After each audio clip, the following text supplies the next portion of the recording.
We're back. Nic Horton filling in for the great Dave Elswick.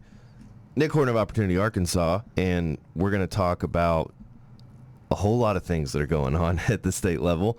Some good things, some really good things that are going on, but some things that we need to make some progress on. We've got some work to do on some of these topics, particularly crime, Board of Corrections, handful of other things. So very privileged to be joined in studio, which was a great surprise, with Senator Dan Sullivan from Northeast Arkansas.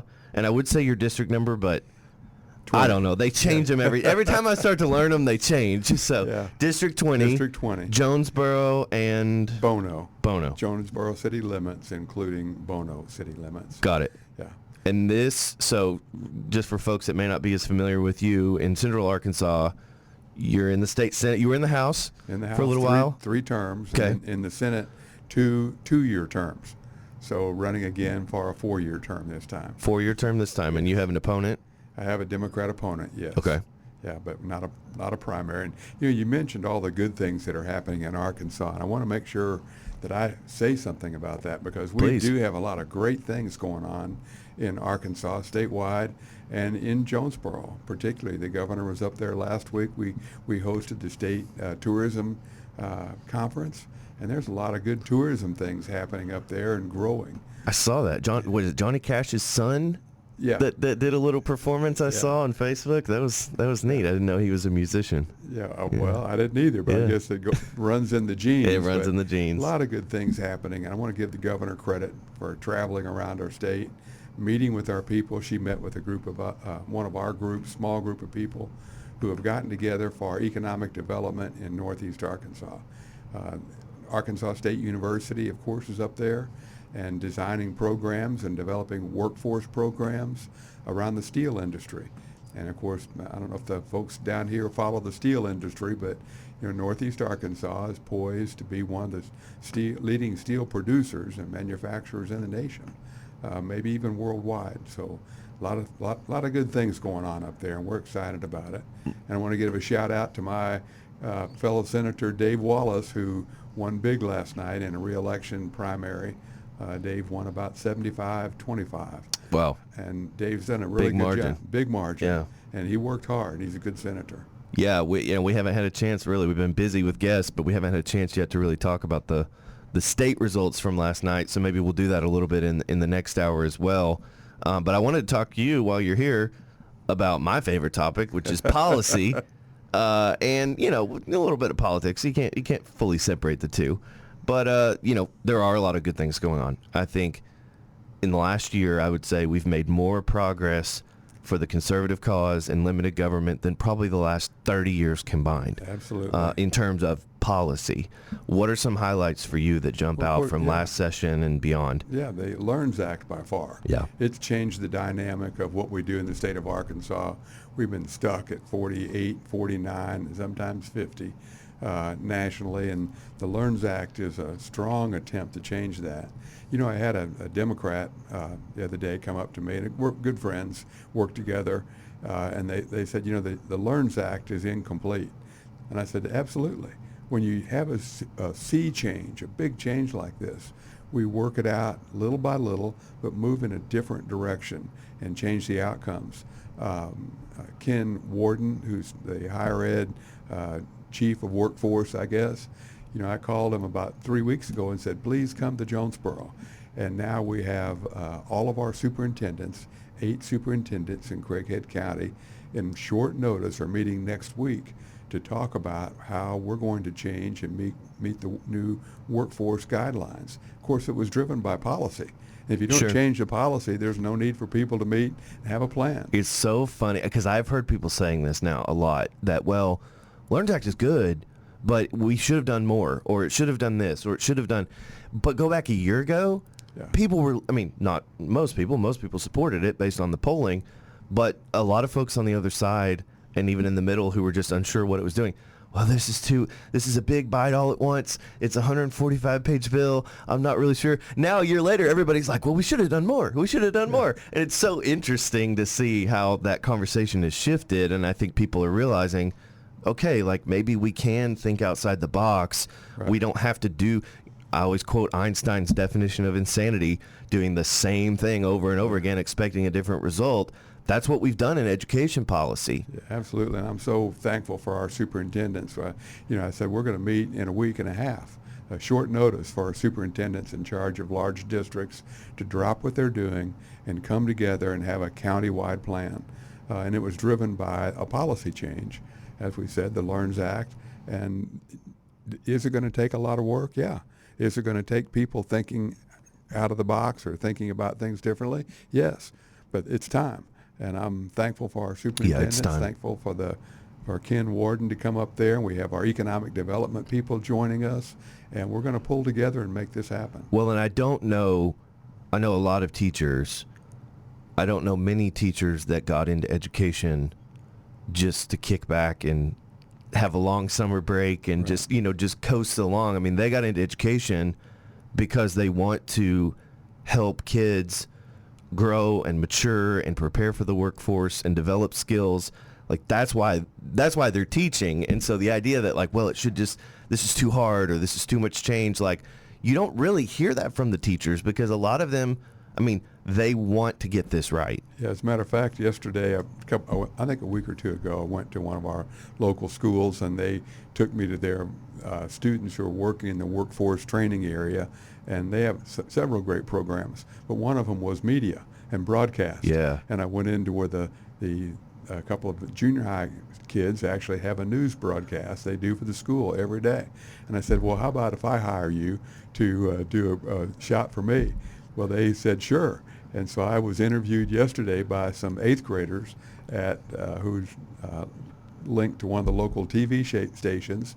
And the TV station offered to allow us to come in and shoot a spot just down That's there. pretty cool. I don't know how we're going to use it, but it's good for them. That's and the good for them. experience. Yeah. It's just fabulous. And I'm so impressed with our students and how their capabilities in robotics, in media, in other areas of the future.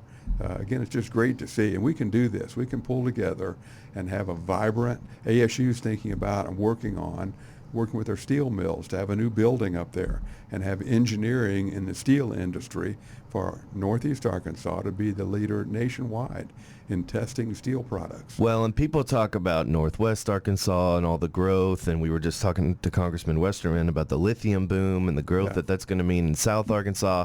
But I'm telling you what, Northeast Arkansas, I drive through there 3 or 4 times a year, and it has exploded, and it is really cool to see what's going on up there. A lot of good things. And Yeah. again, I think your statement is really important. Policy. It's all driven by policy, and I think that's what your organization is focused on. We can't just work to work. We have to work towards a goal, and that goal is driven by our policy. Yeah, totally So, agree. Appreciate what you do, and well, thank you. keep working. Thank you. We got a long way to go. We got a lot done. We've made a lot of progress in a year, and it's really crazy to see everything that we've been able to accomplish, but there's a long way to go. We've got some deep-rooted problems, generational problems, I call them, with poverty, dependency. We've still got a state income tax that punishes work. We've made some great progress on that, and I want to be sure I recognize that, but we've still got a long way to go. We've still got a lot of states around us that don't have any state income tax or are lower than us, and we can't get complacent with where we're at. We got to keep chipping away. So a lot of things that are going well, a lot of really good policy wins. Some of those just went into effect in January, and so we're really just now starting to feel the effect of some of that. Something that's not going quite as well is what I've been calling the corrections crisis, and this ongoing feud between what I've described as the Board of Corrections versus everyone else, versus all of state government, versus the people, versus the governor, versus the legislature, the attorney general. I mean, it really is 7 people against everyone else. What's your take? I know it's a complicated issue, and we can't unpack all of it in the next 10 minutes, but what's your take on what's been going on the last 4 or 5 months? Well, I think it's positive. I mean, we had these problems for a long time. We just failed to recognize and work on them. So the fact, kind of like the LEARNS Act, the fact that we're recognizing there's a problem, we have a policy because legislature passed legislation. So we had the policy in place, and now we have the courage to step forward and talk about it openly. And as I've discussed and you've discussed, one of our biggest issues, I think, is these boards and commissions that essentially have more power than the legislature. You know, you're familiar with the library bill that passed with a good majority in both chambers, and then a federal judge didn't strike down, put part of it on hold. The part of it on hold is just amazing. The part of it that they put on hold says that you can't appeal to your elected officials. Give me a break. We've got a board that has more power than the elected local officials over the people they appointed. So they're appointing people to a library board, and now that library board has more power than the people that appointed them. And the same thing, it's a little bit different level with the corrections board, but essentially it's the same thing. You have a board that is exercising more power than the elected officials who appointed them. The legislature took some steps this last session to say, no, you don't. The governor's in charge. And they said, no, she's not. And we're going to end up in court. We're in court, and they're spending tens of thousands of our money, tens of thousands of dollars of our money, to fight those just common sense reforms that were passed by super majorities of the legislature. Yeah, and you know, the Republicans for sure have worked against more and more boards and commissions, and we're trying to reduce the number of boards and commissions for that very reason. Because we got to get closer to the people. The elected officials have the power. They created it. And when we take the power away from elected officials and we give it the power to bureaucrats, that's the first step down the wrong path. Well, I said we didn't have time to cover all of this, and then you did it in like 90 seconds because that really is that's the crux. That's the foundation of the entire problem, the entire debate. We can talk about overcrowding. We can talk about we don't have enough staff. We can talk about all these minute issues that the board kind of throws out to distract from the root issue. Right. But the root issue is exactly what you said, which is that there's no accountability. There's no accountability. Yeah, and you can't have significant change if you're going to have these boards and commissions. You know, I heard the other day about the need for these boards and commissions to be non-biased. Give me a break. Just look at our history. They are biased. Whether it's Republican or Democrat, they're biased. And over time, I heard the other day that this new boards and commissions that might come about, they're going to be better than the ones in the past. And I just don't believe it. There's no such thing. No such thing. There's no such thing as no bias in a board or in any form. And it's funny, on the Board of Corrections issue specifically, the other side and even some of your colleagues in the Senate on the other side of the aisle have been really pushing this argument that, well, the board's supposed to be independent. It's supposed to be this way. We did this on purpose because we want them to be free from political influence. And it's easy to hear that. At first time I heard that, I thought, oh, well, that's interesting. Maybe they're right. And then you analyze what they're actually saying. Right. What they're actually saying is, we want them to be free from political influence. We want them to be free from any oversight and accountability. And that's how we got into this mess. Yeah. But I want to be clear and make sure people understand, when we say the Board of Corrections doesn't have accountability, it's not for a lack of trying. It's not for a lack of the legislature trying to oversee them, or a lack of the governor trying to oversee them, or a lack of the Secretary of Corrections overseeing them. It's more of a legal reality that, based on Amendment 33 in the state constitution and their interpretation of it, which at some point is going to have to be settled in court, they are immune from oversight. They are immune from accountability. The legislature can't tell them what to do. The governor can't tell them what to do. And that is, we've used this word a lot today, but that is frightening.